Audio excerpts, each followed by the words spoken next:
So on the latest episode of the PCT podcast, we are delighted to welcome Rob Williams, Head of Coaching at Shrewsbury Town. So without further ado, good morning, Rob. It's great to catch up with you. How are you? Yeah, morning, mate. Very well. Nice to catch up. I know we've spoken a few times over lockdown. Yeah, all good. Looking forward to having a chat and sharing a few thoughts that may or may not interest people and maybe help along the way. Fantastic. We mentioned there and we alluded to Head of Coaching at Shrewsbury Town currently. For those that may not know, can you just let us know what other current roles you've got at the minute and how that fits into your life? Yeah, so in terms of things that are ticking over at the minute, so although some of them aren't happening obviously because of lockdown, so I've been Head of Coaching at Shrewsbury since September 19, so getting on for 9 months maybe, something like that. And alongside that, affiliate tutor at the FA, so delivering level 1, level 2 qualifications, which I've been doing for a number of years, and also part of the coach mentoring team for the FA, so supporting coaches in grassroots clubs. So those are the sort of three, I guess, core bits that I've done or been doing currently. And they all just sort of fit together, and they're all very similar and very interlinked for me. Do you know what I mean? So the nature of head of coaching, it's a coach development, coach education type role, mentoring coaches. So for me, it all fits fairly well together. And it also has the added bonus, I guess, that obviously the scholars do their level 2, typically through the PFA. So all it means really is that I pretty much run our level 2 for our scholars, which means our PFA coach educator doesn't have to come in as often, which I think suits him and it is also good for us. So it all sort of sits together quite nicely for me because they're all very similar roles, I think. Yeah. I mean, you mentioned there the tutoring and mentoring roles have been affected with lockdown. How has your role as Head of Coaching sort of changed during lockdown? I don't know if it's changed that much. It's just been different, I think. So, I guess we're quite lucky. So the club have been outstanding in terms of the lockdown period and the support we've had for the academy and for the staff in the academy and the programme we run. So of our 12 full-time staff, only 6 have been furloughed. So there's 6 of us that have worked all the way through. And that work's look different because it's all been done in this kind of format. But we've still been working. So we've still been engaging with players. We've still been engaging with staff. We've still been engaging with parents, just in a different format. Whereas a lot of clubs haven't either had the opportunity to do that or, in most cases, in a lot of clubs, particularly of our size, it's only the head of coach and the academy manager aren't furloughed. So there's only 2 staff.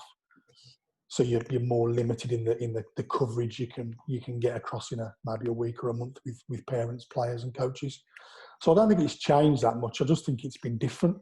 And I also think in terms of the coach development piece, we've actually it's been a real opportunity. So I think it's allowed us to do more than we probably would have done. So we've been lucky, I think. Just the nature of the club being really well run and the people in the club who make those decisions to support the academy moving forward. And I think it stands us in good stead moving forward. Yeah. And it's something I wanted to touch on later on in the conversation about the great work that you have done during lockdown. Just wanted to go back to the start of your career to date, just for anybody listening who wants to get into, the roles such as head of coaching and how you got there. At what age did you start to have an interest in coaching, Rob? Oh, mate, listen, I don't want to give the full length version of the story. It's a really long story. There was no interest in coaching ever initially. So at school, coaching and teaching, it wasn't something we were probably encouraged to do as kids at school. I left school in 1988, first year of 89. First year of GCSEs. And I'm sure if I'd said to our careers person who was our maths teacher as well, do you know what I mean? So careers teachers weren't really a thing. I want to go and be a football coach as a real job. It would have been laughed out. I'd have been laughed out the classroom, So And I think, as you would know, coaching wasn't probably really seen as a profession, as a job. So it just wasn't something that I ever really thought about. You know, I was playing. I played at school. I played grassroots football. I played. You know, there was no MJPL, JPL. I ended up then playing sort of a lower level of amateur non-league football. You know, I was never brilliant. I was okay. So it wasn't really on the radar. And you know, there was an opportunity when I was going to leave school. My dad used to work at Rover in Longbridge, a sort of big car manufacturer that doesn't exist anymore. And he could have got me a job at Rover really easily, straight out of school. And I could have earned like really good money for a 16-year-old at the time. And he advised me not to, because he hated work, and that's influenced me now. And I often think back to him telling me that he hated going to work. And I ended up getting a trade, so I qualified as an electrician, did an apprenticeship and all that good stuff. And it was never a thought to coach. I'd never even considered it. And but it was through football that I got into it. So long story short, I was playing. There was a lad I was playing with who was a student at University of Birmingham. I was working at University of Birmingham as an electrician. So we were fairly pally. Through his course, there was an opportunity for him to do what was then the FA Preliminary Award, which was like the level 2 equivalent. And he said, "Oh, I'm doing it. It's a week, this, that, and the other, Monday to Saturday, or whatever it was. I'll come and do it. Like, well, you know, it's a bit of football." And so I took a week off work and did it, and that was it. So it was purely by mistake. There was no intent to go and be a coach. It was, you know, if I'd not known him and had that conversation, it may not have happened. I don't know. So it was more that initial bit was more by luck than judgment. And then I think after that, it then just took a turn and just started to snowball. So it was back in the what might be deemed more old school days of coach education. You know, for me, it's just different school coach education, because I think there was lots of value in it. The days when it was pass or fail, you know, coach a session. If I'm in that moment for that half an hour, you're good enough, you pass. And if in that half an hour you deem not good enough, you fail, no matter what happened before or after. And I was one of the few that passed. So it I think probably changed my kind of thinking around what I wanted to do, why I wanted to do it. Gave me the bug for sure. And within probably 8-9 months, whatever it was, I'd left work, sold car, gone back to college to study, and wanted to be a coach. So it was a real turnaround. And I'd worked I was probably about 20 at the time. So I'd worked for 4 years doing an apprenticeship and worked on, you know, building sites and maintenance and learned loads. Listen, don't get me wrong, there was no, you know, I can still change a plug and put a light up. I can't do anything more probably demanding than that. But learned loads, you know, really grew up being around adults, you know, learning how to speak to people and, you know, behave appropriately around adults. And so I learned loads that potentially is transferable.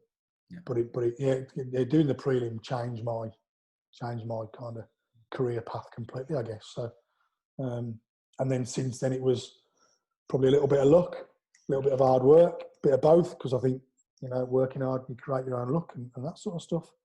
And I've ended up where I have. So it's been a long, kind of protracted career, but definitely more by luck than judgment at the start. You mentioned there you were playing at, you know, a steady level as such. Was there a frustration at the time of when you were playing not being coached, or were you just happy to turn up and play? And oh, listen, there was no coaching at all. Not now that I know what I think coaching is. Mm-hmm. If I think back, we just turned up, played some games, and then played on a Saturday, and that was it. So there was no. We had a couple of come out. Listen, I can see them. I can picture them now. The guys that coached, managed the team. Great guys, you know, I mean, real good guys, salt of the earth.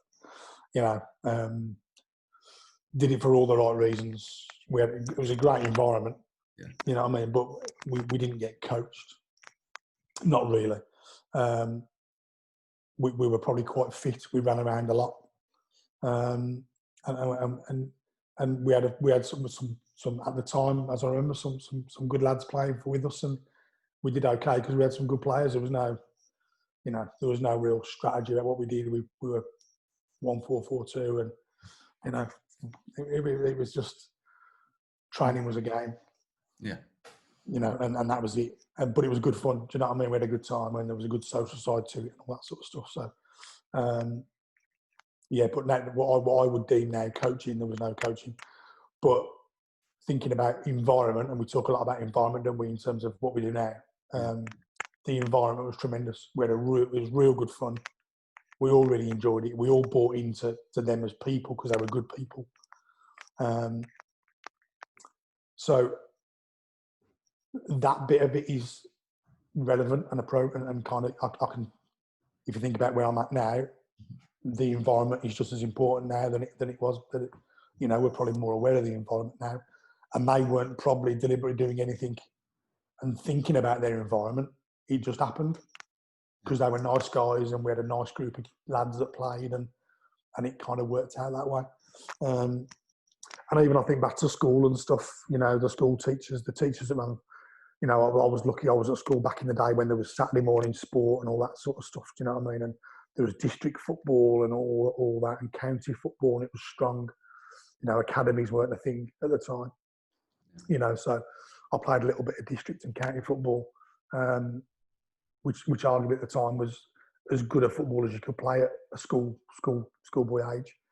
And things look different, but again, did we get coached? Well, arguably for district and county, we didn't really practice. We just came together as a group of lads from different schools and played. And the teachers at school, did they coach us? In PE lessons, they taught us bits of technique probably. I probably arguably remember more coaching, teaching around like cricket than I do football. Okay. And that was probably down to the teacher, who was, who was a real cricket nut himself. Do you know what I mean? He wasn't it was actually the guy who took the cricket team wasn't actually a PE teacher. I think he taught. I remember rightly, he taught either French or German. He was a languages teacher, and he took the cricket team. But I remember him talking to us about technique for batting and bowling, and how you should hold the ball and how it swings and stuff. So I probably got more technical coaching in another sport back in the day. So I'm not sure I was coached that much, if I'm honest. Interesting. I mean, just slightly moving forward, then all the years' experience that you've got now, can you remember your first session, how old you were, and how you felt? I can't remember my first session. I can remember my first session on the prelim. And I don't know what day, whatever, it was quite early in the week. And we were doing small-sided games. There were 6v6 games at the time, and you always had a start position and all this sort of stuff. And you may or may not know, back in the day, then it was very much, you literally, to pass the course, you'd like to literally copy tutors. Yeah. And be able to replicate what they did and give out the detail that they gave and stuff. There was very little room for thought, I guess. And I'd got my start position in the wrong place. And I remember one of the lads who was playing in the session saying to me, "You've got that the wrong way around," as I was walking around the pitch doing something. And I was like, "Oh shit, yeah, I remember." And so I adjusted it. And so I remember that.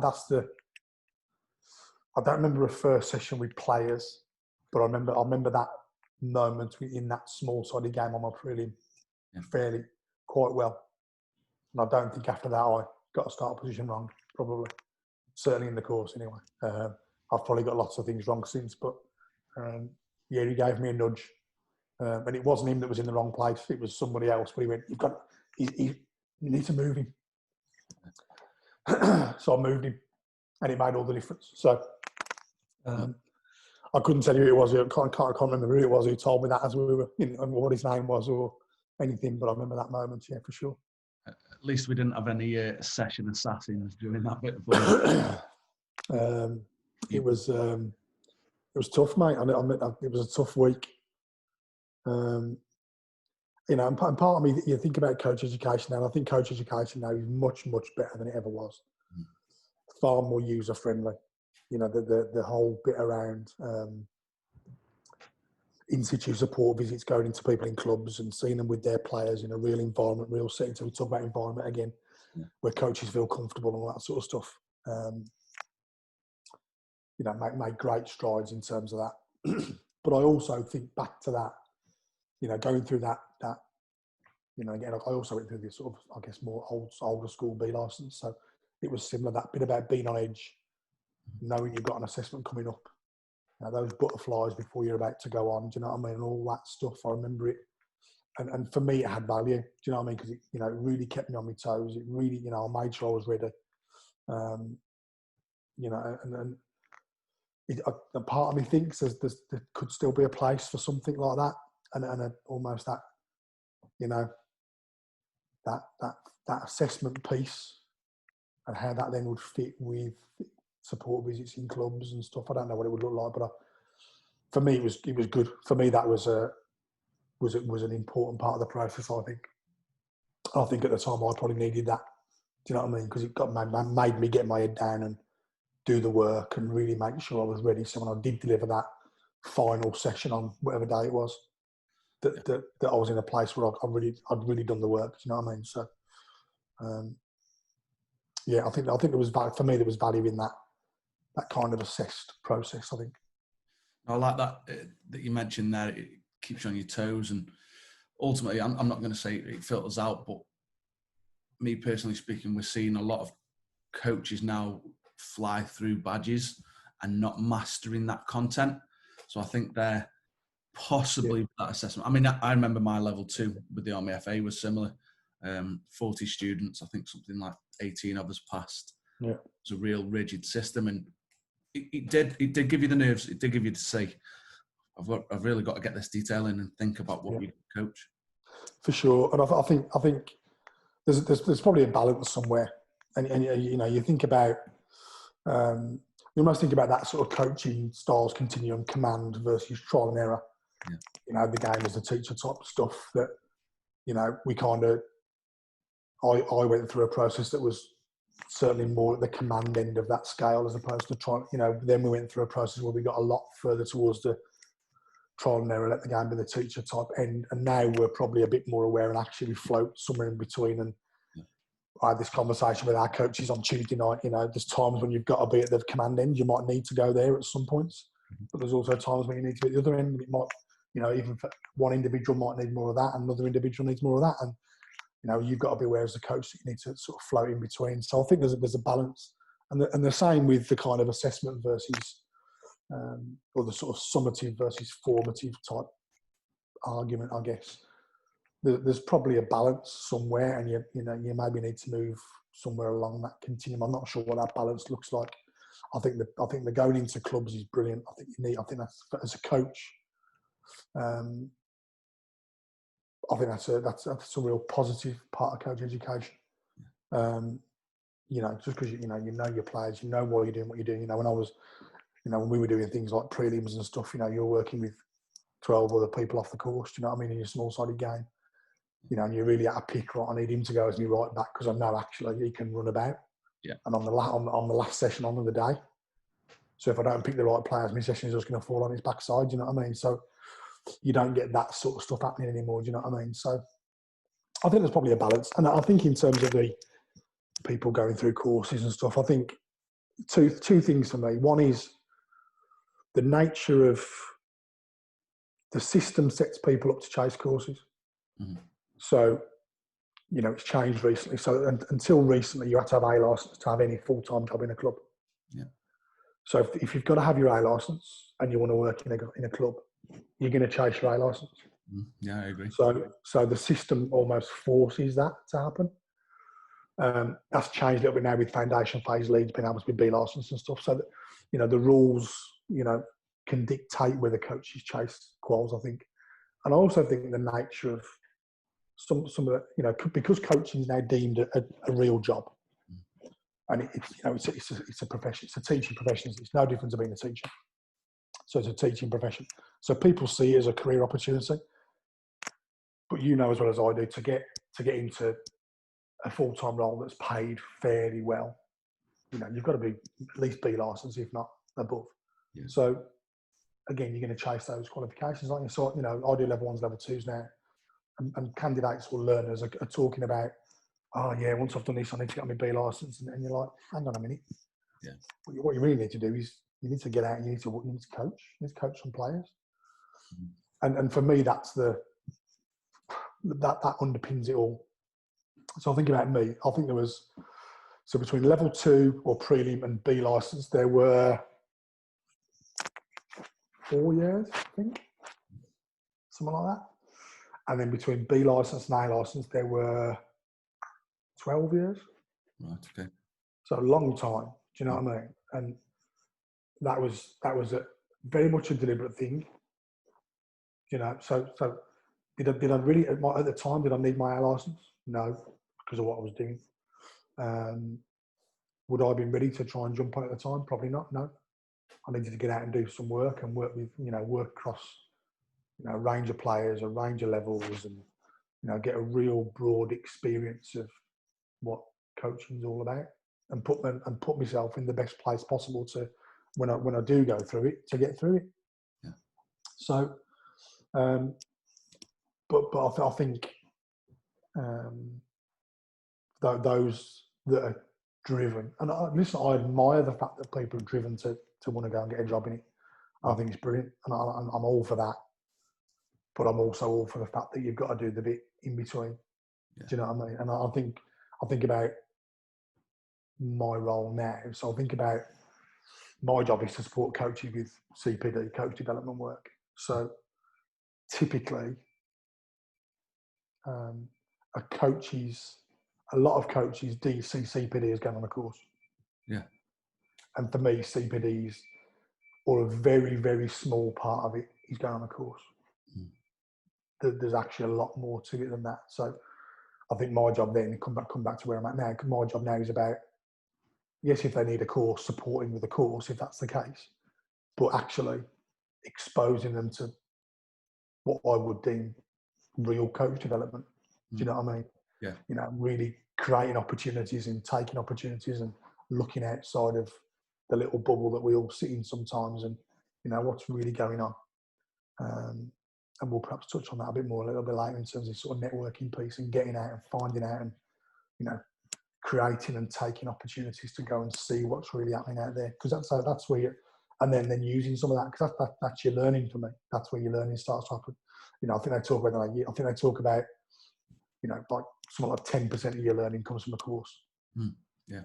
The real learning happens when you go out and take the opportunity to gain experience, to use the stuff that you've picked up off a course. So use it in context. Yeah. Yeah. So I think it's that thing about courses. We've all got to do courses because it's a must. And yes, you get lots of underpinning knowledge and understanding from going on courses, but the real learning is when you go and do it. And that's, I think about now, the stuff we've done over lockdown, which again we'll probably talk about, has been great, but they've not had a chance to use it. Yeah. So that's the thing for me. That's where I'm at now. I think that we've done all this stuff. So I think I put a little survey out to the coaches yesterday to get some reflections around what have been your takeaways, what's it reinforced for you, and what's it got you thinking about. And then off the back of that, what would you like more of? Do you know what I mean? So it will certainly help shape what we do moving forward. But I'm part of me thinks we've done the content bit, the 10%, but they've not had a chance to go and have the opportunity to get the experience trying some of the stuff out that we probably talked about. So I'll be interested to see what that looks like when we do eventually, get coaches and players back together on a pitch and actually get coaching. So that, I think it's, if that kind of answers that question, I suppose it's interesting. It's interesting. It's something we do touch on later on in terms of, there's been some fantastic content out there from a range of people and how we're going to take that and lead forward. But just moving on to sort of your career? You mentioned there Sparky, and then this prelim course sort of flipped your world upside down in terms of your career. A head coach role at the University of Birmingham came about. Was that through the work as a Sparky there as well? No, it wasn't. No, it was networks, and it networks. So, you know, whatever had happened up until that point, and Jason Peter With's son, who was a coach educator and a coach, and was based over in the UK at the time. He lives overseas now. He was the head coach at the uni, and was leaving. So I think the uni asked him if they knew anybody. He rang me and said, "Would you fancy it?" I was like, "Yeah, why not?" It fitted at the time, and I'll be honest, it was class. Loved it. Loved the time at the uni. Brilliant. They'd been through a tough time, men's football at the uni. They got relegated from like the Bucks Premier, the National League. I think Jason was there 2 years. So the year before Jason went in, they got relegated. Jason had 2 years of it and couldn't get them back promoted. Decided to leave. One, because he was going abroad and other things. So it was just a great opportunity. It came at a good time, fitted with work. So I jumped at it, and it was brilliant.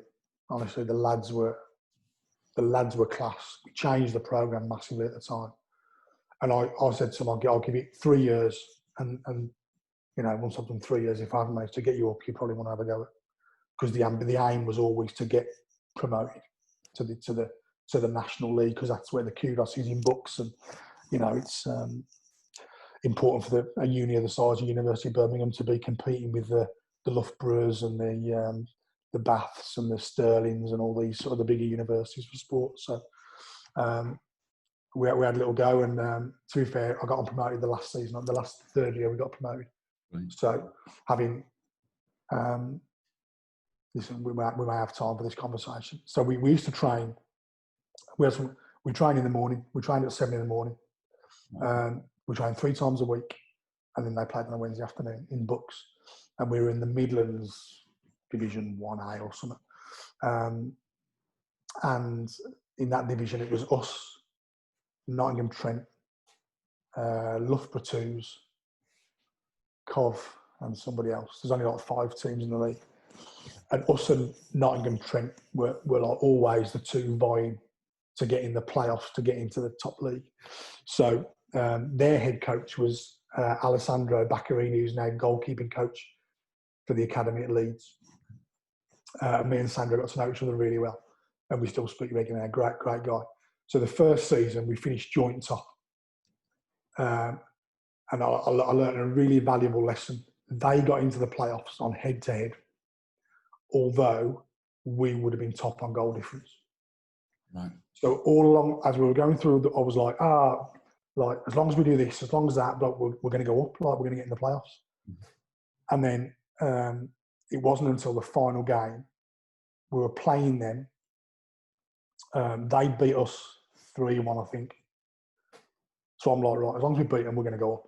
And then I checked the rules, and we had to beat them by 3, because they beat us 3-1 to have a better head-to-head record than them. Yeah, and we beat them 1-0. So although we got the same 1-loss record, our goal difference was better. They beat us by 2. We only beat them by 1, so they got into the playoffs. Never forget it. Learn a valuable lesson about it. Like, if nothing else, make sure you know what the rules are for the competition you're playing in. So they got in the playoffs and they never got promoted. So there's like a playoff system. So the team that wins that league goes into a playoffs with the team that are bottom in the Premier League, okay, and the team from can't remember what league. Another. So there's a 3-team playoff. They went into it. They lost, so they didn't get promoted. The following year, they won it again, and we came second. And they got into the playoffs, and they got promoted. So they went into the National League. So we're going to our final year, and it's really strange. You know, we ripped up the program. I had lads playing in the first team. We played in the third team the first year I started. Do you know what I mean? And so we had what I thought at the time was not going to be as good a team. As it turned out, we had come back to that environment bit. We probably technically didn't have such good players as that first season, but we just had a really, really solid group of lads. They were unbelievable. Anyway, we walked our division, got in the playoffs, and we had to play John Moores, and we had to play a Scottish university. Can't remember what it was. Anyway, this tells you what a tight group they were. So the uni hadn't got the funding to pay for us to travel up to Scotland the day before. So the lads funded it. So the lads clubbed together, funded it. They all travelled up, shared cars, got a hotel, stayed up the night before. We played in Scotland. We beat them comfortable, about 4. Came back and we had to play John Moores, who were the team that had finished near the bottom of the Premier Division. So they obviously played Nottingham Trent that season. So I rang Sandro, and he gave me the lowdown. This is their key player, blah, blah, blah.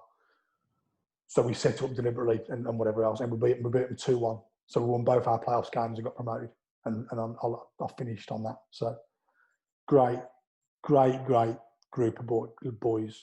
Great 3 seasons. Loved every minute of it. Some good players, by the way. Some, really good level non-league. A lot of them were playing good level non-league, Bromsgrove, Redditch, whatever at the time, and they'd still come and train 3 mornings a week. Do you know what I mean? And we had to train in the morning, partly for budget purposes, because the facility was free before 9 o'clock. So it fitted with the budget. And our budget, because we were in the top league, was smaller than, say, women's football who were in the top league. So we got less money off the uni. And fair play, I'd have 40 lads on a Monday morning at 7 o'clock. Brilliant. Unbelievable. Commitment, attitude. Just a great time. I did really well. I still speak to some of the lads now who are now. Obviously, they've left uni and they're away working and doing whatever they're doing. And we have a regular little message and stuff. And yeah, really good times. Really enjoyed it. It was never going to be a full-time thing and whatever else. And I felt I'd done my bit. And the lad who took over from me, he's still there, still doing it, and they're still in the Premier League, they're still in the top league. So they're doing okay. So it's all good. Yeah, but great times. Loved it. A lasting legacy there then with the university side. And following on from that, you went over to Solihull Moors as a head of coaching. So I flitted around a little bit. So I did a bit at Solihull through like the college programme and stuff, through Mark Fogarty, which was good. Really enjoyed it. Again, fitted with work. Spent a bit of time working with Darren Byfield, who was taking on the teams at the time. So that was good. I hadn't met him before, so we worked together and did a bit of work with their flooded team and stuff. That was cool. Didn't spend a long time there, but maybe a season, I think. There were lots of things, lots of changes going on with Solihull Moors now. Are a different beast to what they were at the time. There was lots of different things happening and whatever else. But again, just part of that experience, and it's part of that, getting out and working with players and working with different coaches, and it all adds to that experience. I think some of the things I did just after Solihull Moors probably had more value for me in terms of coaching experience, I think. But but it was great. And obviously working with Mark Fogarty again, he gave me my first full-time role in football post-college. So kind of went back and did a bit with him. And it was probably my first experience of a head of coaching. I don't think it was really a head of coaching like head of coaching is now. But it was kind of a first little taste of that kind of role, working with coaches a little bit in a club environment. But really valuable. Yeah, really, really good, really positive. And I mean, they've had a big girls' program linked to Birmingham City at the time. Mark Skinner was there, who's now gone to Orlando and stuff. So I worked with Mark, who I'd worked with previously at college and whatever else. So it exposed me to something a little bit different, which was good. You mentioned there, obviously you flitted about a bit, but then the role at Walsall came up as head of coaching. How did you settle into that role, having gone from a coaching sort of background to developing coaches? Yeah, it was really, it was different, I think, because If I'm brutally honest, the head of coaching things in clubs was fairly new. Mm. Some clubs had them, some clubs hadn't had them. They'd probably been around for maybe 12 months, I guess, in some clubs pre me going in. Before that, it was kind of academy managers generally did a bit of both. But on reflection, they didn't really do any head of coaching stuff because they wouldn't have the time to do it. So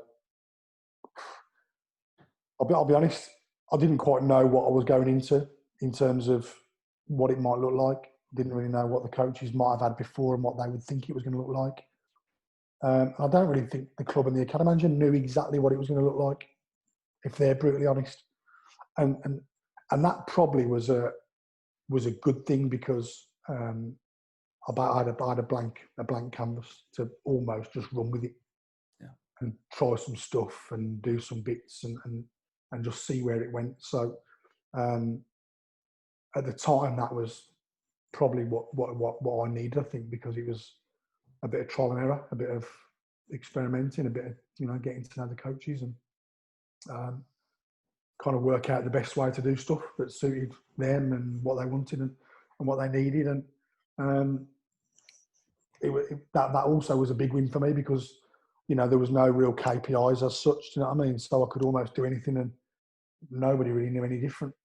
So it was fairly straightforward to get some stuff happening, and because not much had been happening beforehand, it was quite easy to make it look like I'd done quite a bit of good stuff. Do you know what I mean? So it was an easy win in that respect. So it worked out quite well. And listen, I had a great 2 years at Walsall. Really, really good 2 years. And I think we did some really good stuff and left it in a much better place than it was when I started. And there was very, very much a bit around. And it's probably, the way I work now is it's probably really impacted because it was all about getting to know the coaches. Yeah. It was all about getting to know what do they really want, what do they really need.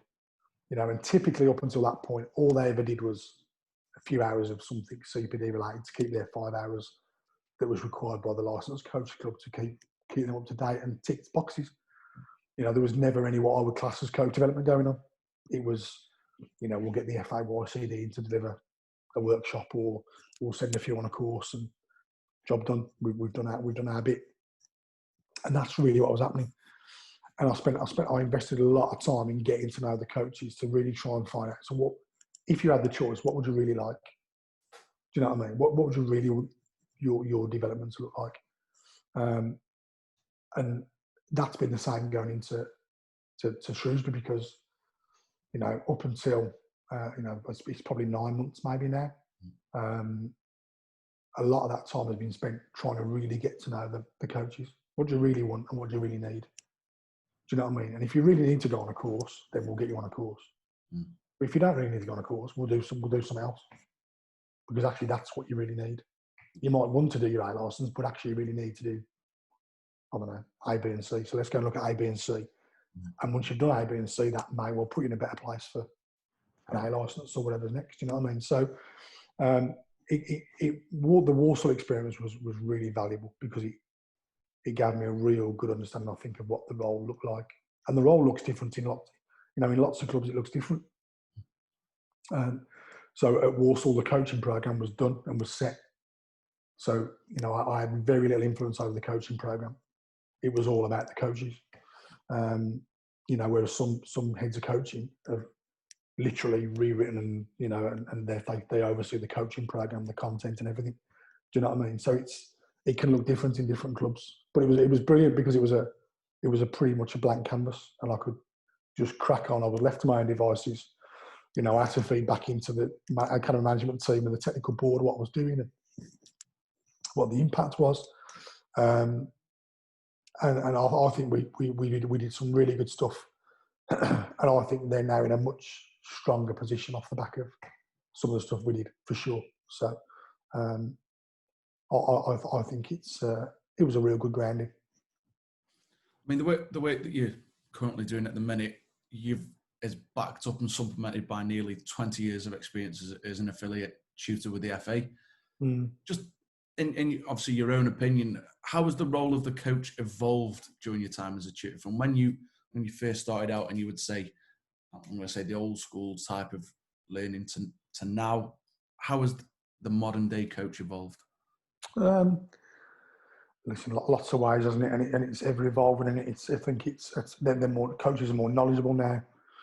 They've got access to more content than ever before, which potentially can be part of the problem, because then you've got, you know, which bit you listen to and why and where and whatever else. So, you know, you can listen to content all the time, every day, but actually, which, you know, how do you filter out the bits that are relevant?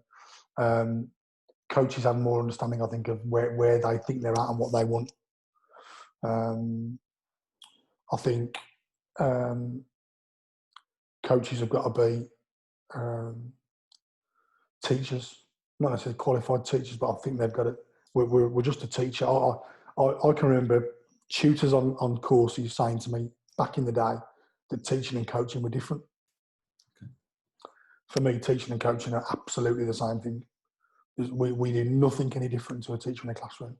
So I think coaches got to have outstanding knowledge of the game, of the technical aspects of the game, the tactical aspects of the game. You know, the game is changing tactically, although actually lots of stuff that's being done now is just coming round again, isn't it? Do you know what I mean? You know, tactics evolve. You know, they don't necessarily change; they just come in and out of fashion. So I think they're more aware tactically than ever before. They're more aware of things like analysis, and they can use analysis more than ever before. I think the player you're dealing with is a different thing. They're more aware of what's going on. Their level of knowledge is different. They're physically different. They're bigger, they're quicker, they're stronger, they're faster, and they ain't going to get slower. They're going to get faster, and, you know, whatever else. So I think you're dealing with a different beast. So you've got to keep up to speed. And I think all that throws into the mix then as a coach development program. We've got to put stuff together that meets all those things, so it keeps them up to speed. It keeps their technical, tactical, physical knowledge up to speed. We're upskilling them around analysis. We're developing those teaching skills. We're getting them to think about where's the game going, what's the player looking like, how is it going to be different in 3, 4, 5 years' time. So I think that's our job as a coach developer, is to support exactly those changes that coaches are going through. But I also think they've changed in terms of, I think coaches have changed in terms of, I think about the role, these head of coaching jobs. So for me, there shouldn't even be a job, really. Coaches should do it themselves. Right. So coaches should take care of their own development, is how I see it. So if I think back, you know, whatever, 15, 20 years, I never had a head of coaching. Mm-hmm. Do you know what I mean? I had to do it for myself. Yeah. I had to go and seek those opportunities. I had to think about what did I need, how did I need it, and how was I going to find those opportunities. And I drove my development. And I think a lot of coaches did that. And I think some coaches still do it now. But I think because there's a head of coaching, there's almost that, he'll do it. Yeah. They'll do it. They'll get me on a course. They'll do this. They'll find that for me. Do you know what I mean? There's almost that. So, you know, almost part of me thinks that, you know, give it another 2 or 3 years. You would like to think that the coaches at Shrewsbury don't need me anymore, because you've got to a point where they are doing that for themselves. They're driving their own action plans. Do you know what I mean? At the minute, they're not.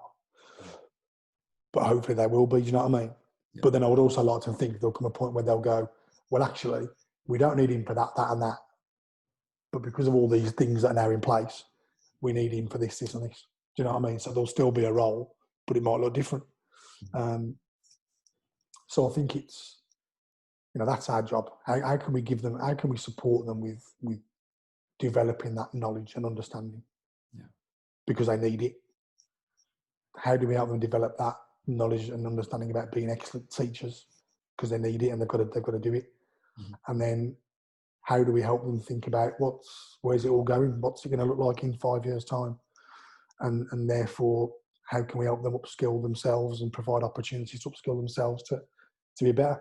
Because a coach, without a doubt, listen, a coach looks very different now to what it did, you know, back in the You think about the amount of work that, you've worked in academies, the amount of work that goes on even before you walk on the grass. Yeah. The preparation time, the organisation, the level of detail in your planning. There may be the bits of analysis you've shared with players online or whatever before a session so they know what's coming. It's a different thing altogether. And you've now got grassroots coaches who are doing stuff like that. They're using VO, they're clipping, they're using longer match, whatever they're doing. Grassroots clubs are being, well, some are being exposed to that level of stuff. Yeah. No. So, I mean, very different beast. I think now coaches are very different now to what they were. So with all that work that goes on as a head of coaching, what does the average working week look like for you, Rob? It can vary. So there'll be weeks when. So for Cat 3 we have a lot of contact time. So we do our players get 3 sessions a week, where typically Cat 3s are doing 2 sessions a week, or the vast majority are. So we work across for the 16s down. We work across 3 sessions a week across the 4 nights, Tuesday through Friday. So Monday night we don't have anything on, and then obviously games on a Sunday. So there might be weeks when I'm out all 4 of those nights, watching coaches, working with coaches. I might only be out 1 or 2 nights a week. There might be weeks when, so if I know I'm going to be out 4 nights a week, as an example, I may not go into the club till a bit later in the day. There might be other weeks when I go in the day and I spend a bit more time out and around the under-18s in the day and the day release program, because I know I'm not going to be there till 9 o'clock at night. Yeah. So it will vary depending on who am I working with, what coaches am I working with, am I coaching myself? So am I taking a session or part of day release or part of the 18s or an age group on an evening or whatever it might be. So that will vary. Typically, Sunday mornings we'll be out watching the coaches at games. I might be taking a game with a coach, so if a coach isn't there or whatever else, I might go and work with the coach on an age group. I might just go and stand on the side of the pitch with an age group and listen and observe what the coaches are doing and give them a bit of feedback. So it vary week to week. It might be filming coaches. So it might be, and again, nature of Cat 3s is if coaches are being filmed, it's typically me that does the filming, me that does the clipping, me that does the feedback. In Cat 1s, you've probably got someone doing that for you. It might be filming a coach on a match day. So it will vary week to week depending on what we're doing. It might be putting together a phase CPD event with the phase lead. It might be putting together an all-staff CPD event, which we will probably do maybe 3 times a season, 4 at the very most, where we get all the coaches in for a day. And we deliver some content, whether that's guest speakers or internal stuff, whatever it might be. So it varies week to week, depending on which phase am I working with, which coach am I working with, what's their timetable looking like, and what's my own coaching responsibility, I guess. So, it can vary, mate. And I guess that's part of the attraction. It's not the same, it's different. And I come back to that, Dad saying to me years ago, don't ever, don't do something you don't like doing. Do you know what I mean? No week's the same. I love going into work. Do you know what I mean? It's never the same. It's always different. Keeps it fresh, keeps it interesting. And that's part of the attraction, probably. It's quite strange that you mentioned that there, because the next question was, in your role as head of coaching, what is your drive to develop your staff? And I was going to allude to something that you mentioned earlier. Your dad hated work and it really influenced you to do something you enjoyed. So what's your drive then, Rob, to develop your staff? So listen, the drive is all about two or three things for me. One, from a club perspective, we need them to be as good as they can be and as effective as they can be. So, and if we do that, then potentially it's going to help the players get better. We might get more players through the system. So there's a club driver. There's an individual selfish driver around. I always think about things like authenticity, credibility. So I want them to think that I'm authentic and I've got credibility. Do you know what I mean? Yeah. So selfishly, I want them to think that I'm good at what I do. Okay. So I'm going to make sure I put together stuff that has a value. So if and when I go, they'll go, he was good. Yeah. He gave us some really good support. He put some stuff in place that has helped us be better. So I guess there's a selfish driver from that perspective, because I want to be deemed as being credible and authentic. Do you know what I mean? And doing the right thing. I want to give them. I want them to want to get better. Okay. So I wanted to get better when I was, that part-time coach doing whatever. I wanted to be better. I want them to want to get better. And I think by, prodding and poking and developing that curiosity helps to make them want to get better. Listen, there'll always be one or two who won't. That's always going to be the case. That's never going to change. And they may not end up in the system. Do you know what I mean? Because eventually you'll find out who they are, and they may not fit for what you want at the time. So, but on the whole, you want them to want to be curious about stuff. So you want them to want to get better. So there's a driver around that.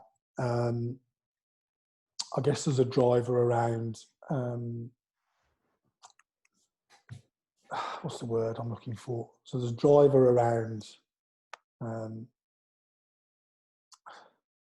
wanting to expose and give opportunity.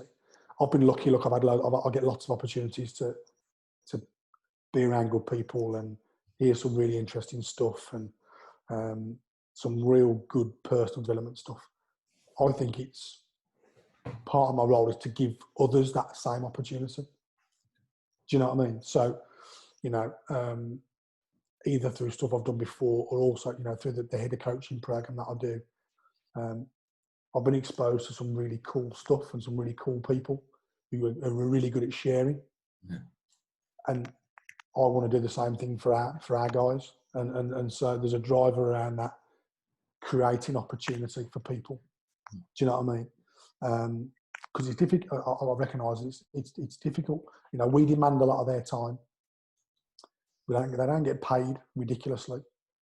So the other piece then around, if we're going to demand lots of them, they've got to be getting value for their money. Yeah. Do you know what I mean? So they've got to go, you know what, I'm not going to earn my fortune working at Shrewsbury, but actually it's worth it, because they're giving me loads. They're really helping me. They're really supporting me. They're giving me stuff I would never get elsewhere. Do you know what I mean? So I think there's a driver around that as well, that, we're not, they work really hard for what we pay them. So I think there's multiple drivers. Do you know what I mean? It sort of leads me on to another question from my point of view is, you've gone in at Walsall where you mentioned there's a bit of a blank slate and you could go and do, get hold of it and really drive it forward. And then Shrewsbury, I mean, how do you get the buy-in from coaches when you're going into a role to further develop themselves? As you mentioned, there's some that just don't want to. Yeah, I think there's, I think it all comes back. You've got to invest a bit of time getting to know people. Okay. So I think if you think about, and I use this with the coaches now, and I think you've seen it. We've got this, and I was exposed to it through something else. So it's now something that I use and share with the coaches. So the model is called the behavioural change staircase. Okay. And there's a if you really want to affect and have impact on people, there's a process you've got to go through. And you may have to move up and down that process at various times with various people, no different to working with players. So if I think about that process, it's about developing relationships. So time spent listening to people. So that kind of active listening bit would come as the first bit of this model that I'll talk about. The last bit is the behavioural change bit. And then along the way, there's things like, you've got to develop empathy, understand where are they at. So, you've got coaches who are, they've got real jobs in the day, they're working really hard. And I'm then going, I want you to do this, this, this, this, and this. Well, if I don't have that relationship with them and understand where they're at, I ain't going to be able to get them to do those things. And either we'll lose the will because they're not doing what we want, or they'll lose the will because, you're asking too much, I'm going to leave. So you've got to invest time in getting to know people. The bigger challenge at Shrewsbury was around they'd had head of coaching before. Yeah. So some of the systems were kind of in place, although having gone in and done a bit of digging, they weren't really in place. So that they probably had an expectation of what head of coaching was going to be like because they'd had one. Yeah. So you've then got to again spend that time investing, building relationships. So they start to recognise, that you're authentic, you're credible. You've got that. So again, come back to that authentic, credible type stuff to help develop a bit of buy-in. I think the big buy-in then is about you've got to put stuff together that they go, you know what, this guy can really help me. Yeah. So once you've done it, you've invested that time in listening, understanding, getting to know where they're at. This bit around wants and needs. What do they really want? What do they really need? Yeah. And why do they really think they want and need those? Where are they at? You can then start to put stuff in place that will get buy-in because they go, well, actually, he's listened to what I said and he's doing some of the stuff that's really going to help me. Yeah. And I'm not just going in going, I'm doing this, and this. And I don't really care what you lot think. Mm. Do you know what I mean? So it for me, absolutely comes back to that. And if you want to somehow impact and have effect, change behaviour, if you don't do all that bit beforehand, get to know them, really understand where they're at, you've got no chance of doing that. And you've got no chance of buying. I think that absolutely answers the question I did have next of how do you build trust and relationships with coaches without alienating or ostracizing them. But then what I would say from that is how much would you say that the development is coach-led and club-led? And also by offering the staff more, would you say there's been a greater buy-in? Good question. So the first thing to probably think about is, so that I think about that model. I'm at different places with different coaches. Mm-hmm.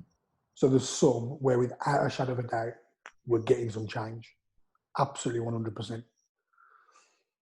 There's others where the relationship is still building. Do you know what I mean? With that, so it's an ongoing thing. And I think that will always be the case no matter where you're at, you'll be at a different place with different people. We've also got our biases, haven't we? Some of us like certain people more than other certain people, and it's more of a challenge building that relationship with some people. So I think you have to invest more time. I think then, in terms of putting stuff together, I think we've got to a point where we've got some real good. I think they're really clear now about the difference between wants and needs. So initially there was lots of I want to go on my A licence type stuff. When you actually do a bit of digging and spend a bit of time, well, actually that's great, but what you really need now is some of this, and this, and then maybe the A licence is the next bit post that. But you've got to have that bit of time to get to that point. Me just going, well, you can't do your A licence yet, is not, wouldn't work. And they'll just start to give you he doesn't want me to do this and he doesn't think I'm good enough or whatever it might be. So it's that time spent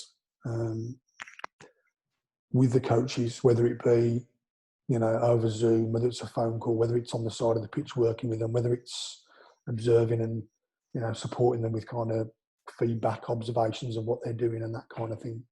And that in itself can be a challenge, can't it? Because you'll give someone some feedback and they think you're having a go at them. And you're not. You just, well, here's what I saw. I'm just curious, And so we've now got a process in place which allows for that to happen. And it's user friendly, do you know what I mean? So as an example, I would go, if I might go and observe someone, we'll have a conversation. I might then give them a little bit of feedback afterwards. But then whether they want a further conversation off the back of that is up to them. Do you know what I mean? It's not forced on them. I don't make them do it. It's entirely up to them. And I think, like anywhere, initially it's quite club, and a lot of it has been driven by me at the minute. Yeah. Do you know what I mean? So I'm making sure we're having one-to-ones, having those conversations. I'm making that relationship stuff happen by having the conversations, making time, doing regular one-to-ones, whatever it might be.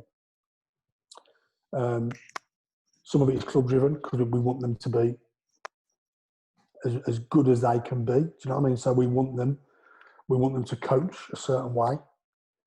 So we're at a point now where we're literally kind of just introducing our sort of how we coach model. It's fairly new. The first kind of time we kind of went through was at the start of lockdown as a Zoom chat. You know, so we want to coach like this, we want to coach like that. We need you to be better co-coaches than you are. Do you know what I mean? So we're literally now almost going, right, on session plans now, you've got to put on there, how are you going to work as a pair? Yeah. Do you know what I mean? So you've got to demonstrate that you're thinking about it. And, you know, it was, you know, some of them were very good at it. Some of the age group pairs were excellent co-coaches. Others were maybe less effective co-coaches. And while one's leading, the other one's fetching the footballs. Well, for me, that's not enough. You know, we're not giving the kids enough if that's what we're doing. So you've both got to be at it all the way through. That doesn't mean you both got to be talking all the time and whatever else. But there's a clear, right, Martin and Rob, you're coaching together. Martin's leading. You're working around the main principle for the session. I don't know, progressive penetration. Rob, what are you doing? Well, actually, I'm gonna work to counter that. So I'm going to work with the other players against you. So I might have a bit more of an out of possession focus for that session. There might be another session where it's around progressive penetration. Rob's leading it. The co-coach, your role is to work with those 2 or 3 individuals within that. So then think about what coaching styles you're going to use, what interventions you're going to use with those 3 individuals. Do you know what I mean? And why? And when might? And that now is, when we do go back, that will need to be on their session plans. So again, we're demanding more of them. Yeah. You know what I mean? Don't just plan a session and tell us what your coaching points are. What are your principles? What's your main principle? What's your sub-principle? What's the lead coach doing? What's the other coach doing? Why are you doing that? Do you know what I mean? And that's club driven, without a shadow of a doubt, because we're going, we want you to do this. But we'll help you. So we'll put coach development activities on to help you understand what. So on Tuesday night, we went through exactly that. Here's what we think it should look like. Here's some of the things we'd like to be thinking about. Do you know what I mean? So it's not coming out of the blue, it's deliberate. Yeah. So yeah, I think a lot of it is driven by me, a lot of driven by the club. And without a doubt, some of the coaches are starting to drive it themselves. You know, so I'll get coaches all with me going, oh, I've been thinking about this. Do you think we could do this? Do you think we could do that? Do you think I could get access to some of this stuff? I'm like, yeah, cool. I'll facilitate it. I'll sort it. You crack on and do it. Do you know what I mean? So hopefully it's still probably more weighted towards me and the club driving it. But there's a bit more coach-driven stuff starting to occur. You know, ideally, it'll start to swing the other way a little bit, probably. Do you know what I mean? And there'll be more coach-driven stuff. You mentioned there, as a Cat 3 club, you've probably got more part-time coach staff than you have full-time. Yeah. Would you say there's a fine line between exposing coaches to too much CPD and a risk of maybe overloading or intimidating those, and therefore, your part-time staff who may have a number of jobs and limited time on hands? Without a shadow of a doubt. It's a real difficult balance. So we've made, over lockdown in particular, we've made everything optional. So if you can't come, you can't come. Do you know what I mean? We'll put plenty on. So I tied them up yesterday. I think we've done 21 things, coach development sessions over the last, 14 weeks, 13 weeks, whatever it is. And it's very much, and not every coach has done every single one. Do you know what I mean? There's been a couple where we've kind of gone, this one would be really good if you can try and make sure you're there. Do you know what I mean? So particularly the ones that are internally driven. So on Tuesday night, we went through how we play, how we coach moving forward. So really important club-driven stuff. So we sort of went, give it ideally you'll do that one. So if you have a choice this week, do that. If you then can't make next week's, that's cool. So it's been pretty optional on the whole. The positive is, I couldn't tell you the percentage. I would bet 80+% of staff have been on all of them. Super. So the buy-in's been really good. So I think, yeah, I think it's really difficult. You know, the nature of the nature of the part-time coach in the academy. You know, the demand has gone up and up and up and up in every club. You know, now it's, you know, in some of the bigger clubs, they get paid a lot more than they'll get paid for us. So you can kind of demand it. It's fair enough. You know, when you're still paying them what you've paid them for years. At smaller clubs, it's more difficult. So I just think you've got to develop that balance. And then you come back to that bit about understanding where are they at, having that relationship. You know, they need to be able to just come and go, look, Rob, I can't do that one. Yeah. Because I've got this, isn't it? And I'm like, that's cool, no problem. Mm. Do you know what I mean? And we use online platforms to share stuff. So if they miss stuff, it's recorded or the slides are put together so they can still access stuff post the activity or the event or the workshop. So it's not like they don't get the information. It just means they may miss some of the conversations at the time that you have because they're not in the actual workshop or session. So, or they can't ask a question or whatever else to the person delivering because they're not there. So we try to make it as user friendly as we can. Do you know what I mean? Because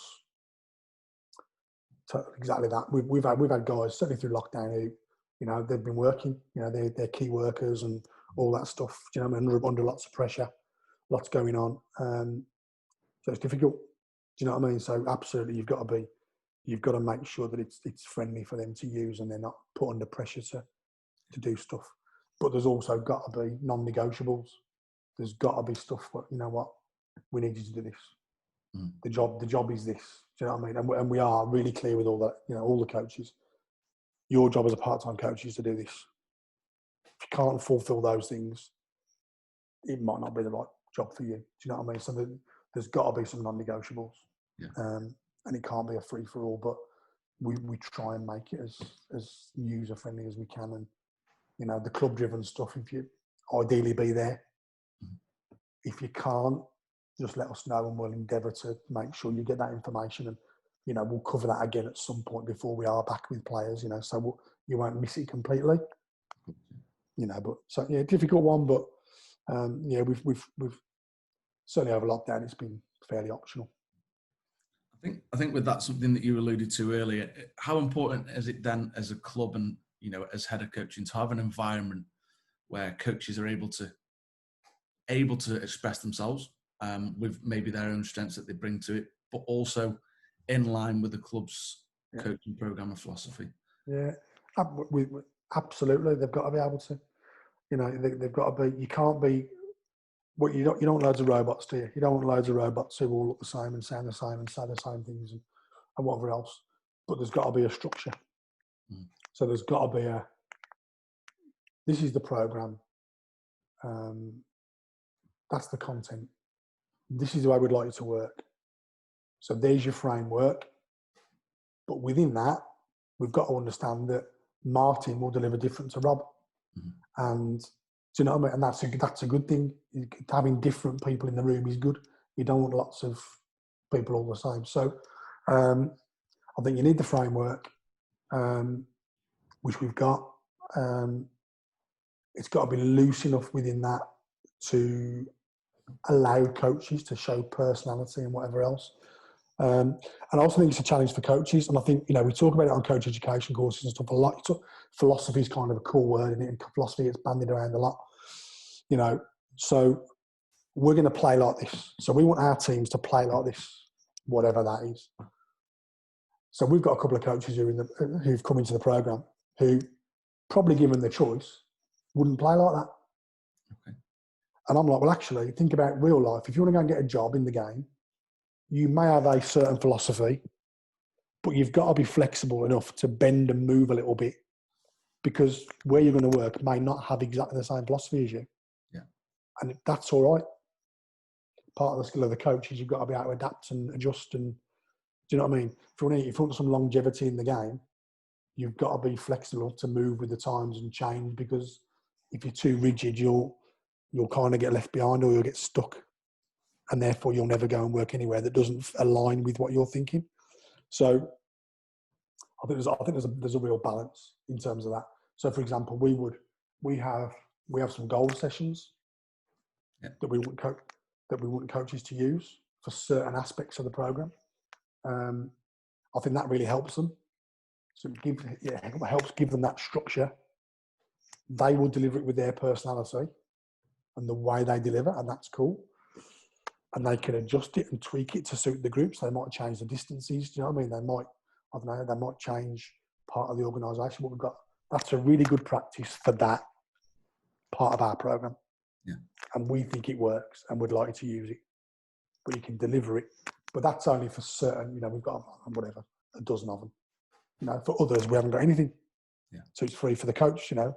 There's parts in our technical tactical program which are called coach's choice. Right, okay. You do it. It's up to you. That's fun. So do you know what I mean? Bit of ownership. So there's very much flexibility within that. So I think we've got a bit of both. You know, listen, is it right or is it wrong? It's what we think is going to work for us at the minute. Do you know what I mean? And that's where we're at. There's lots of clubs who are absolutely rigid and the coaches have very little choice. There are other clubs which are the opposite. They're completely, you know, there's a theme and then coaches get on with it, do what you want. And do you know what I mean? So we probably sit somewhere in between, I think. But I think it helps. You think about the coaches who are, you know, part-time, working all day and whatever. For them, a gold session is great. Yeah. Because they can get it off session planner, adjust some of the detail, change some of the names, etc., etc.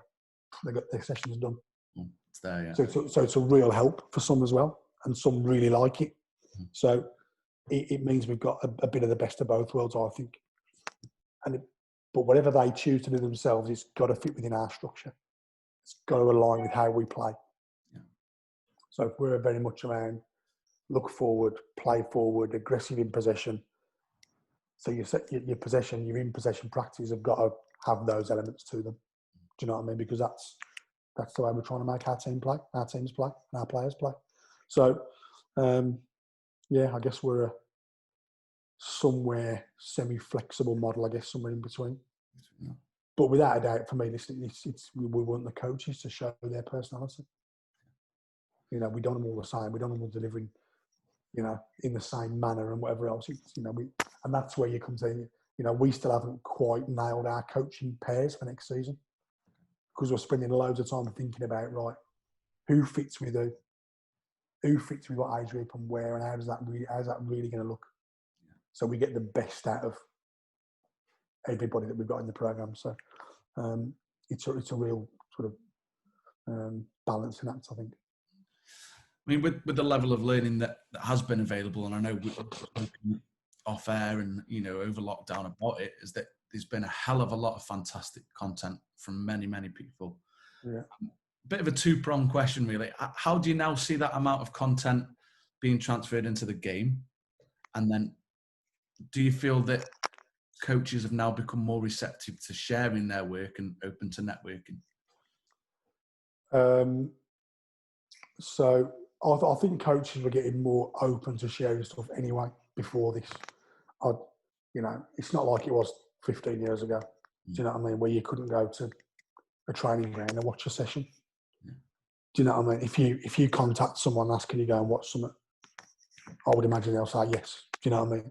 So I think just generally people were more open anyway. There's nothing to hide, nothing, you know. None of us are doing anything that different. Not really.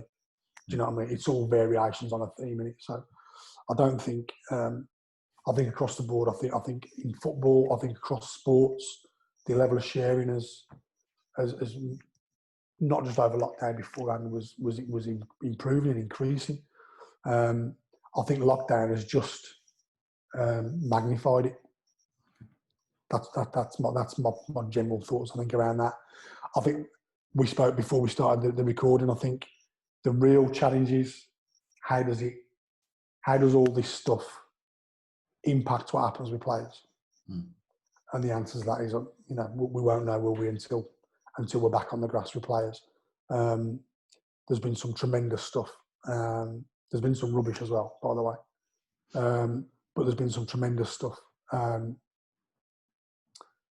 The challenge for the coaches is how are they then going to interpret some of that and how will it impact on their practice? And they won't know that until August, September, or whenever they're back with players. So I think that's going to be the difficult one.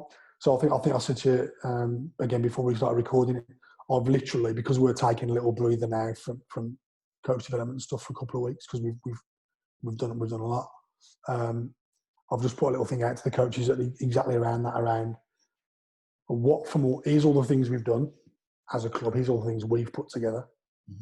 What from all of that has reinforced stuff for you, and what's it got you thinking about? What has it made you curious about? And then what would you like a bit more of? So I've just put almost like a survey out to the coaches, going, "Come on, give me a bit of feedback. I'm curious," because again, that might, you come back to that bit about listening to the staff. Some of the stuff they come up with might shape what we do moving forward. Some of the things they think about, it's made them think about, might link to what I look for when I go and watch them when they are back coaching. Mm-hmm. So it will form part of their action planning process, if that makes sense. So, that'll be the challenge. What's the learning from it all? Don't know. I think that'll be an interesting question come 3 or 4 months down the line when people are back and have been back and started to actually potentially utilise and implement some stuff that it's got them thinking about. So that'll be a challenge for sure. I mean, you've touched on it there, and I know I've seen your activity on Twitter. Is there any sports that you have a real interest in that have transferables into football? Yeah, I think they all have transferables into football. I'm curious. I'm really curious about American football.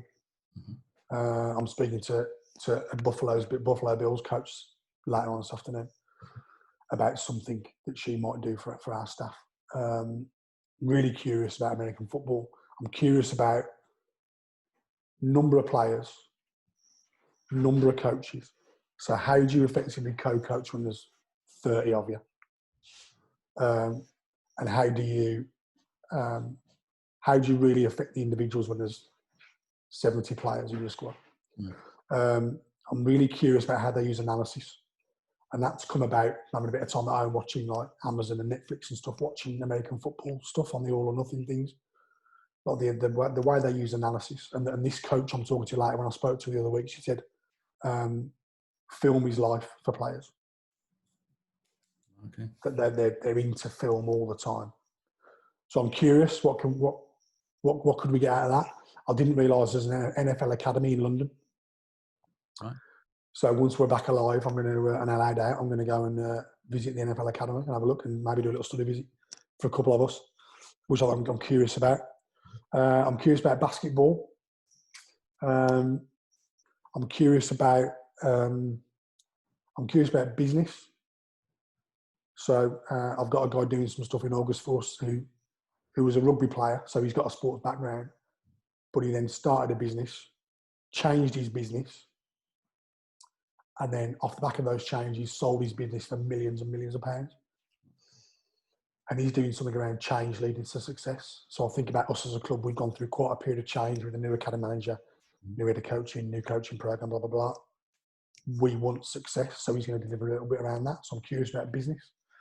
So there's lots of things it's kind of got me thinking about, not just from sport, but from the sort of other industries as well. But particularly American football and basketball are on my agenda at the minute. And I think it's about stepping out. You've got to get outside your bubble a little bit. I think we all get caught on that kind of. I was speaking to Russ Earnshaw the other week about you get caught on that hamster wheel, don't you? And 1 week becomes another week, 1 month becomes another month. Before you know, it's the end of the season, and what have we done? And you're just on that never ending. And sometimes we've got to get off. And we've had to get off because of the lockdown and stuff. So we've had to all get off that wheel right now, which has given us a great opportunity to think about other stuff. For me, the important piece will be about when we do go back and we have to jump on the hamster wheel, because we will have to jump back on, recognising the value in getting off. Right. And taking the chance to get off that wheel and maybe get outside of the norm, what we're normally doing, because I think there's value in doing that. And part of my job is to help coaches to do that. Yeah. I mean, I'm very conscious that I've taken up a lot of your morning. Before we head into our infamous quick fire question round. Part-time coaches, you've been through a journey yourself to get where you are. Can it be easy as coaches looking for that career in the game? We mentioned it of skimming these badges just to get that opportunity to maybe spread ourselves too thinly and maybe do more with less quality rather than do less with more quality. And what advice would you give to those coaches looking for that journey? It's really easy to spread yourself too thinly and try and do everything. And I don't think you can. I think you've got to be really realistic with what you can do. Because I just think you burn yourself out because you're doing too much. And I think there's real challenges for part-time coaches around that. And I also think coaches need to be really thinking about what do you really want and why do you really want it and where do you really want to go. So people are like, I want to work in an academy and this, that and the other. Working in the academies, has lots of plus points, don't get me wrong, but it's really hard work, and really demanding on your time. So if you're going to go and do that, be aware of that when you go into it. And if you don't really know that, try and go and have a look at academies and try and get in about it and try and speak to people who are around academies because they'll tell you what it's really like. Mm-hmm. And then you can make a real clear judgment. That's really what I want to do. Or actually, it's not what I want to do. It's not for me right now. It doesn't fit with where I'm at. We all need a life outside of what we do. Do you know what I mean? And the pressures that can bring. So I think it's really important to not spread yourself too thin because it's really easy to do that. And you just lose quality, don't you? Yeah. At some point, something gives. So, you'll be out every night of the week, every Saturday, every Sunday. Eventually, something will give. The quality of what you do will go. Yeah. It's only that's normal. It doesn't matter whether you're coaching football or I don't know, painting houses. At some point, something will go. So, I think that's really important for coaches to be aware of. And I think it's to, think about the why. So why do you want to do what you want to do? And what's your driver? And if it's really your why, what are you then going to do to get there? And how are you going to... So like we were talking about coaching, what, why, how, where, when and who. All that stuff in it. Who can help me? If I really want that, why do I want it? Who can help me? How can I access that help? Etc. etc.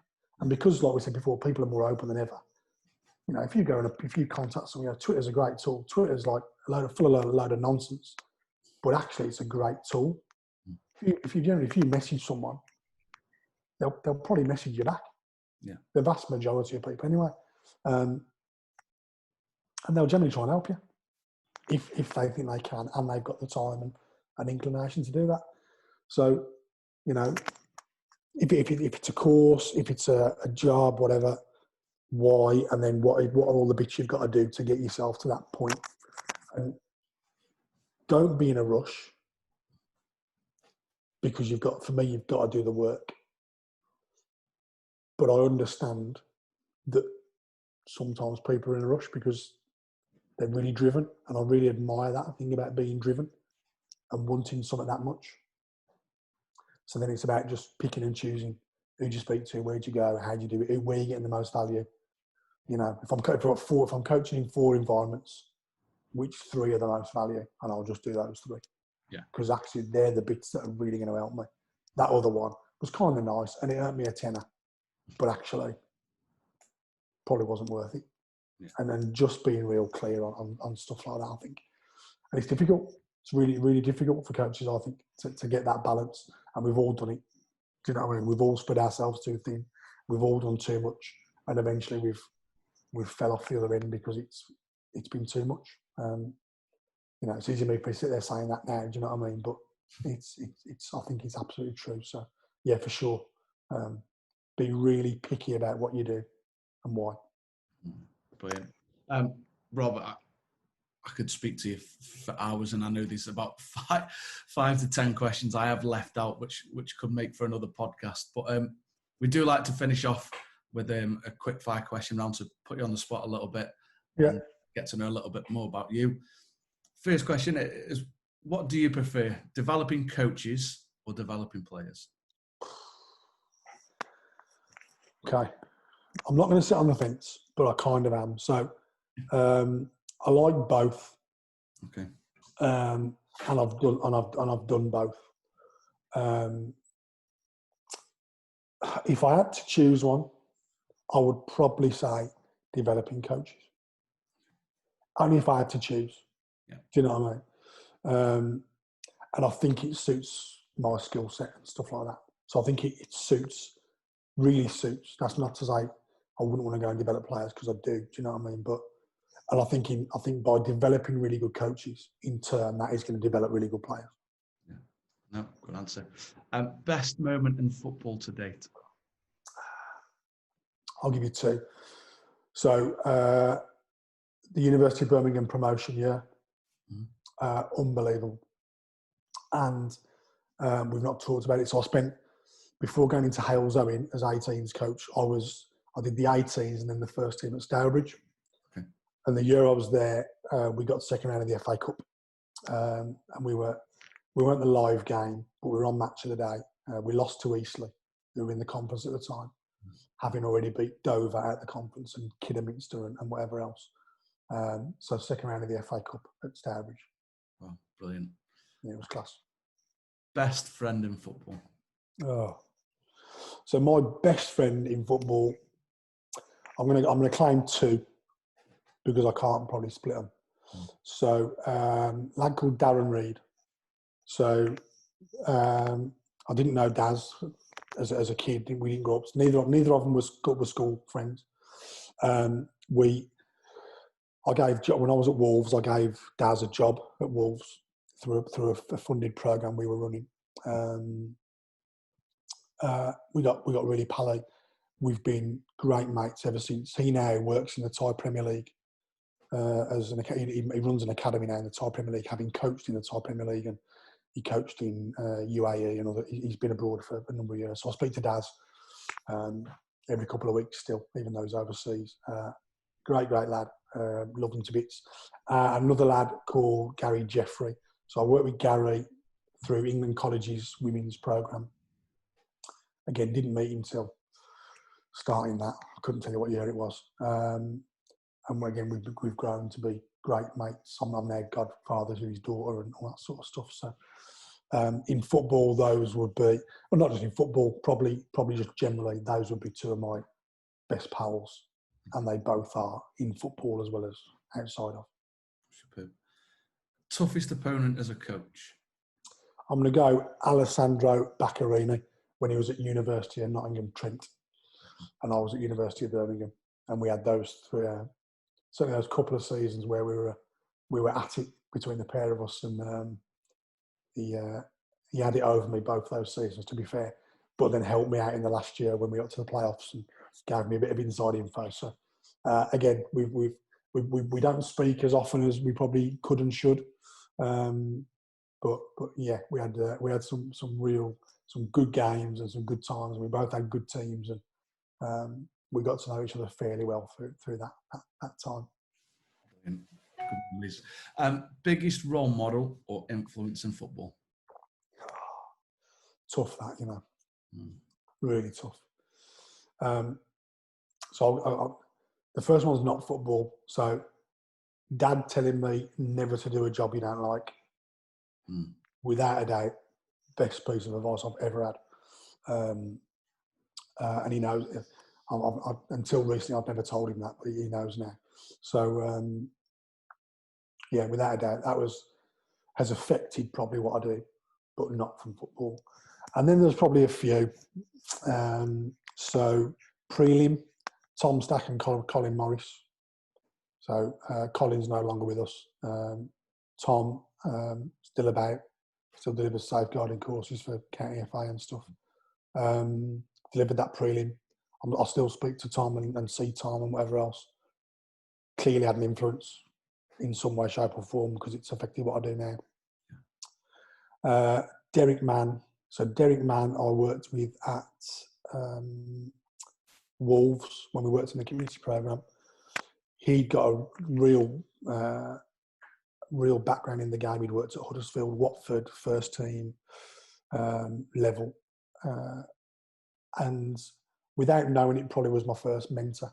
So I went through my B licence at the time, and we had regular conversations in our little office at the Molyneux and on the whiteboard and talking about sessions and stuff. Again, sadly, no longer with us. Derek, great guy. Top guy. Those would be real obvious ones that I can think of. But I've been lucky to be around some real good people just across the board who, in some way, shape, or form, will have had an impact along the way. And with a bit more thought, I could probably name a few others, but those are the obvious ones that come to mind. Okay. This has probably been the most difficult question for people to answer. Describe yourself in 3 words. Oh, mate, that's difficult. Hard-working. Although that's 2 words, I'll claim it as one. Hard-working.